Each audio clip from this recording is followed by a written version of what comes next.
Hi friends, my name is Chaitanya Patke and welcome back to my YouTube channel. Not a very pleasing day for Team India as far as the Super 4 match is concerned. Pakistan beat us by 5 wickets, but we have to give credit where it is due. Pakistan played wonderfully well, held their nerve, and India has to go back to the drawing board and do some basics right. There doesn't need to be a knee-jerk reaction to this defeat, but yes, there are some loopholes which we have to plug, and if we plug this we will become unbeatable. But this game belong to Pakistan and Pakistan only, so we must give credit where it is due. So well played, Pakistan. In this game, first of all, we are going to analyze the India's innings. Pakistan won the toss, very crucial in such conditions, and in the overall scheme of the T20 format, they chose to bowl first, which was on expected lines. India managed 181 for 7 in 20 overs. The way the openers started was brilliant and a sight to behold. We have heard from the past year after the 2021 debacle of Team India in the T20 World Cup. I beg your pardon. Was that Rohit Sharma wanted to play positively? He wanted to go out in the power play with all guns blazing, and he did exactly that. 28 of 16 deliveries, which included 3 boundaries and 2 massive sixes. He was undone by a brilliant Haris Rauf delivery, which was a disguised slower one. So if that ball was full length, it would have gone for six. But credit to Haris Rauf as well. He kept his nerve and didn't get bothered by his Rohit Sharma's exploits, because Rohit Sharma hit him for a couple of long shots. Though Haris Rauf had the last laugh, KL Rahul also scored 28 of 20, and he was caught at long on, I beg your pardon. And so Indian openers gave India a wonderful start. Now I have to emphasize on one point here.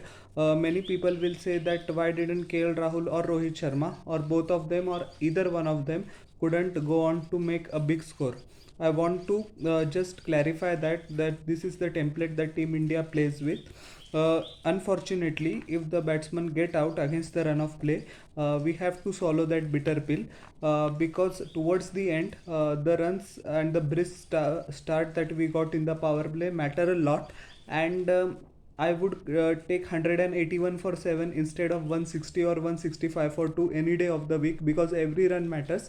And that clarity has been provided by skipper Rohit Sharma and head coach Rahul Dravid himself, that we have to go out and play our natural game, and don't have to be timid and bogged down by the occasion in the big matches, because we have seen that Indian top order develops cold feet. Maybe it is due to undue pressure, or it is the attack of being favorites, I don't know. Same happened in the 2017 Champions Trophy final as well as 2019 ICC T20 Trophy, and the whole of the first two matches between 2019 ODI World Cup, and the whole of the two matches between India, Pakistan and India, New Zealand at last year World Cup. So we have to avoid this mistake. And as I said, if it comes off, great. If it doesn't, we have to swallow the bitter pill, because it is in the larger interest of our team. Virat Kohli's return to form has been one of the key takeaways for Team India in this game. 60 of 44 deliveries, which included 4 boundaries and a 6. And what was the striking feature of this inning was that we saw Prime Kohli. Why did I say Prime Kohli? Because in his prime, before 2020, he used to run singles and doubles pretty well, and he did exactly that. The balls that he wasn't able to hit, he just converted the ones into twos, and looked to rotate the strike, which kept the scoreboard moving. So it's a good trade to have, and I was very happy with the way he smashed the sixes, especially the one over mid wicket of the spinner was my favorite. So well done to Virat as well, and he needed this. We all needed this, and may he perform like this towards the end of the Asia Cup and as well as the World Cup to follow, because his form is going to be crucial.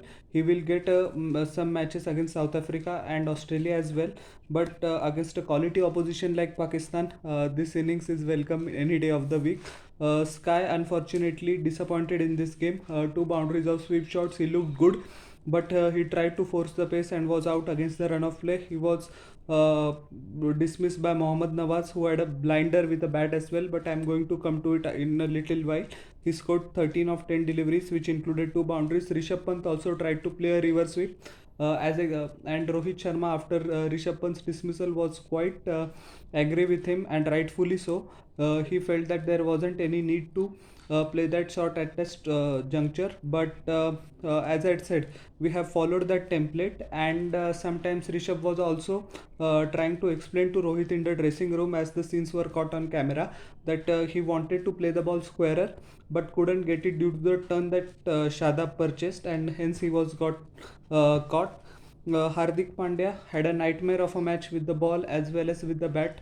Not a good shot by him. The way the ball was bowled by Mohammad Hasnain, he should have looked to play it straight down the ground, although he played it with a horizontal bat and gave that catch to short mid wicket.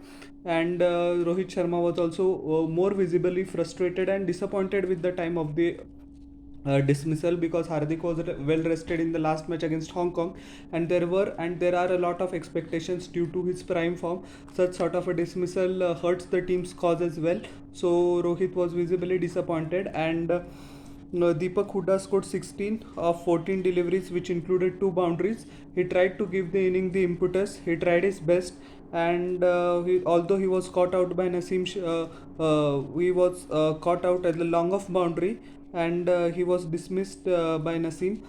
It was a good experience for him because it was his first game on such a big stage against such a big rival, the biggest for India, and he performed commendably well. Bhuvneshwar Kumar remained not out on zero, and Ravi Bishnoi, the surprise element, scored 2 boundaries of 2 deliveries. Although he would like to give the assist to Fakhar Zaman on the boundary, but every run is precious, and those boundaries were also very good, and propelled India to 180 plus, which wasn't going to be the case. Haris Rauf bowled brilliant Yorkers in the last over, and Virat Kohli was run out towards the end by Asif Ali on 60. Naseem Shah gave away 45 runs in 4 overs. He was the hero for Pakistan in the last game versus India. Now he's the villain. That's how that team goes. That's how this game goes. Mohammad Hasnain bowled quite well. We have to remember that it has been a few difficult last couple of months for Hasnain as well. He has been called out for throwing twice, one by Moses Onrix at the start of the year and then by Marcus Stoinis. So he has shown tremendous grit and determination by clearing his action, and although he went for more than 9 per over, towards the end of the innings he bowled well, although the figures doesn't justify that. Haris Rauf got the crucial wicket of Rohit Sharma in the power play where he was going berserk, and it was the breakthrough that Pakistan desperately needed at that moment. We have seen Babar Azam's captaincy, that he doesn't employ spinners in the first 6 overs, but the way Rohit and KL Rahul started, he shifted to Mohammad Nawaz in the fourth over itself. So that shows the impact that Rohit Sharma had, and that's exactly my point at the start of the video, to not judge KL Rahul or Rohit Sharma too harshly because of their early dismissal, because that what pressure does, and exactly Babar Azam's plans were shaken. Mohammad Nawaz bowled wonderfully well. He has that craft, he has a good languid flow and action. He tossed up the ball whenever necessary, but he mixed his pace really well. And although the pitch was great to bat on as compared to the Super 6 game, his length variation was great, and he didn't give much room to batsmen outside the off stump, bowled stump to stump, and whenever the batsmen were looking to charge to him, he just shortened the length so that he didn't give batsmen that opportunity. Once or twice you saw that with Virat Kohli as well. So he's a very street smart cricketer, and his moment of reckoning came in the second innings, which I am going to come in a few seconds. And Shadab Khan also bowled wonderfully well, below 8 runs per over, always respectable in such sort of an occasion, in such sort of a match. 4 overs, 31 runs, 2 wickets. Flighted the ball very well, had some banter with Surya Kumar Yadav, with Rizwan as well, and along with Rizwan as well. So a good showing by Shadab in both of the matches against India, and that would have given his confidence a world of good. Now coming into the Pakistani innings, everyone thought that 181 for 7 was going to be enough, and although I didn't expect it to be a walk in the park for India, I certainly thought that India had enough, with all due respect to the Pakistani batsmen. Babar Azam once again disappointed. His horror run of form is continued. I it is a timely reminder for the Pakistan management to bulk up their middle order, because it is a third consecutive failure for Babar. Although we know that he is a world class player, one of the best in the world, the number one T20 batsman in the world. All batsmen go through such phases, but it couldn't have come at a worse time for Pakistan. And hope he performs well against the remaining matches. The Pakistan has versus Sri Lanka and Afghanistan, because he's a class player. And although I was very happy that he got out cheaply in both the matches, we hope to see the best of Babar Azam in the Asia Cup in the coming two games. 14 of 10 deliveries. He was dismissed by Ravi Bishnoi, caught at mid wicket, short mid wicket by Rohit Sharma. Mohammad Rizwan once again held his own. He performs and reserves his best against India. Although he scored 43 of 42 deliveries in the Super 6 game, he wasn't at his best, I think. But this game, he proved why he's the best T20 international batsman in the world currently. He's the reigning ICC T20 player of the year as well. And it showed. The occasion brings the best out of him, and 71 of 51 deliveries, which includes two massive sixes and six boundaries. Another striking feature is that of his innings is always the running between the wickets, converted the ones into twos and kept the scoreboard going, as is the always the template. So it's good for him. He was bowled caught out by Hardik Pandya on 71. Fakhar Zaman scored 15 of 18 deliveries. Yuzi Chahal caught him, never looked settled in this game, always looked hurried. I think the occasion got to him, but it would be too harsh to judge him on this performance, as we know that he is a proven match winner for Pakistan and he will do well in the coming matches. Mohammad Nawaz sent in as a floater, reminiscent of the decision team management of India took in the Super 6 game, and it came off. He scored 42 of 20 deliveries, which included four sixes, which included six boundaries and two massive sixes. His range over mid wicket is quite impeccable, and he uses the long handle to good effect. And yes, he maneuvered the strike as well, but his innings came as a killer blow for Team India. When Fakhar Zaman got out, India was looking to tighten the situation by bowling spinners in the middle overs, but that didn't come about. And he played exceptionally well over the offside as well, which opened up the field and caused further problems for captain Rohit Sharma. He was out by Bhuvneshwar Kumar, but he did this damage and rightfully adjust the man of the match for his wonderful 42 of 20. And as I said few moments ago, 1 for 25 in 4 overs, which is always commendable and respectable against India. Khushdil Shah remained not out for 14 of 11 deliveries with a solitary boundary, which came at a timely interval in the 19th over for Pakistan. And Asif Ali also bowled, made a telling contribution, breaking Indian hearts. 16 of 8 deliveries, one massive 6-2 boundaries. He was bowled by Arshdeep in the final over. And there was a lot of criticism of Arshdeep Singh for dropping the catch of Asif Ali. I would like to defend Arshdeep in this video to take a moment, because nobody drops catches on purpose. And although it seemed in the replay that he never took the catch too seriously, but abusing his family, his religion is not the way. And I'm sure that he showed quite a bit of heart in the last over. He had just 7 runs to defend, but till the fifth ball he managed to keep India in the game. After that such huge mistake, it takes a lot of heart, courage and determination to bowl such Yorkers. He got out Asif Ali as well.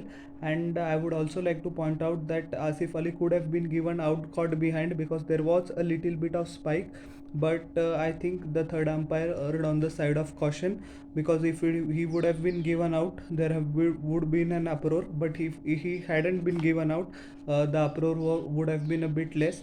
I think I understand the situation of the umpire, but I think if Asif Ali was given out at that moment, India would have surely won the match by at least 3 or 4 runs. What didn't help in the 19th over, in the 17th over was by Ravi Bishnoi, bowled tremendously well, gave away just 25 runs in 4 overs and took a single wicket, but he bowled a lot of wides, so that runs also added on. But also credit to him that none of the wide balls was hitted by boundary the Pakistani batsman in the next ball.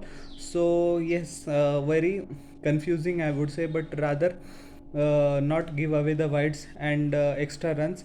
And let's be kind to Arshdeep, because he's a great bowler and he will win the matches for sure for Team India in the coming matches.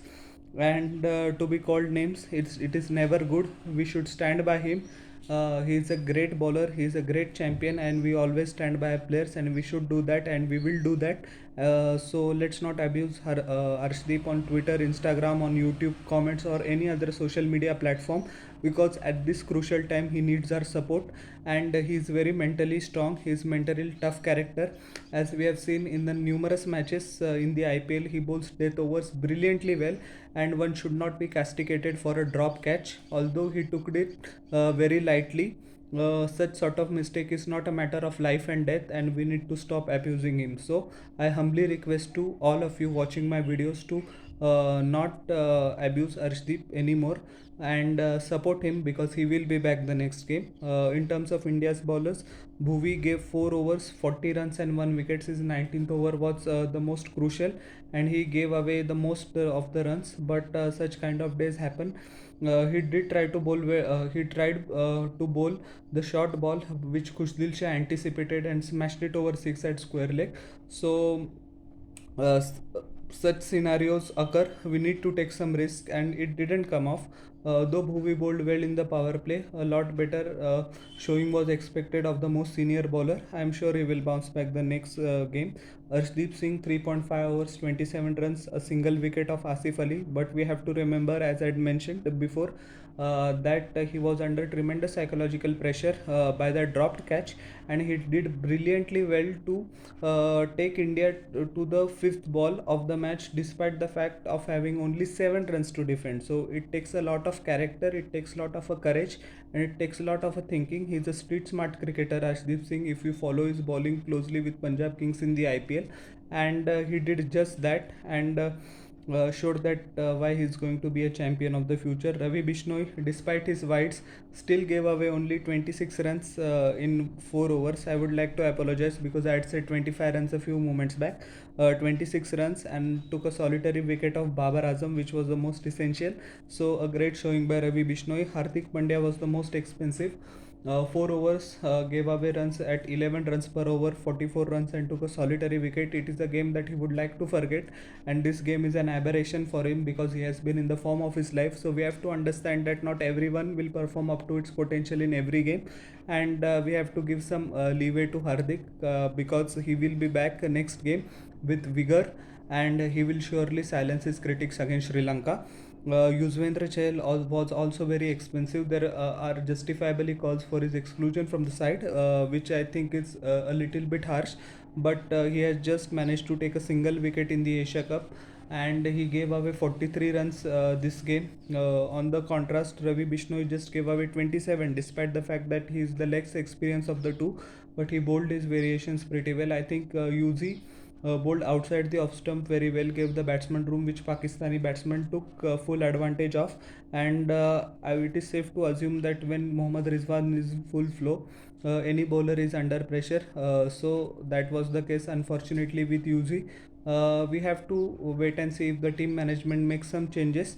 But if they do, they have to bring Ravichandran Ashwin, because now Ravi Ashwin's game time should be considered, because what is the use of having of having him in the team? He's such an experienced bowler. So if the team management decides to give Yuzi a break and Ravi Ashwin a chance, that would be a good option as well.